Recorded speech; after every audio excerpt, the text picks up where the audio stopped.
ইউকের একটা bank হলিডেতে Birmingham থেকে কুট্টিদিরা এসেছিল স্কটল্যান্ড ঘুরতে।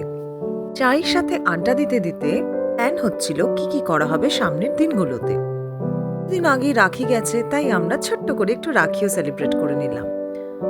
ওরা স্কটল্যান্ডের কিছু জায়গায় নিজেরা ঘুরলো, আর আমরা একসাথে গেছিলাম এডিনব্রাতে। ভেবেছিলাম এত ভিডিও শুট করি, অথচ স্কটল্যান্ডের ক্যাপিটালটাকেই দেখানো হবে না, সেটা কেমন করে হয়। প্রথমেই আমাদের ঘোরা শুরু হয়েছিল ক্যালটন হিল দিয়ে। ক্যালটন হিলে উঠতে বেশ কসরত করতে হয়, কিন্তু যখন ওপর থেকে এই ভিউটা দেখা যায় সেটা অনবদ্য।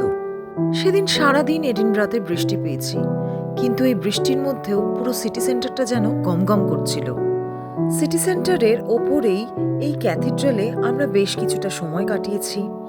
এত সুন্দর ভেতরের আর্কিটেকচার, যতবার দেখি ততবার মুগ্ধ হই। ক্যাথিড্রাল ঘুরেই আমাদের নেক্সট ডেস্টিনেশন ছিল রয়্যাল মাইলের হ্যারি পটার মিউজিয়াম, যেটা নিয়ে আমাদের সবার থেকে বেশি এক্সাইটেড ছিল তিতান। ওর এক্সাইটমেন্টটা দেখতে এত মজা লাগছিল। মিউজিয়াম থেকে একটা হ্যারি পটারের ওয়ান্ড নিয়ে এসে সেদিন তিতান আমাদের উপর অনেক ম্যাজিক করেছে।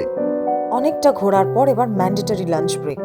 মেনুতে ছিল grilled chicken with mushroom sauce and chips. বেশ কিছু ফটো সেশন করে তারপর আমরা আবার রওনা দিয়েছিলাম ডিন ভিলেজের জন্য। এডিনব্রা শহরের খুব কাছেই এই dean village, one of the popular tourist attraction. আমরাও এইবারই প্রথম ডিন ভিলেজে গেছিলাম।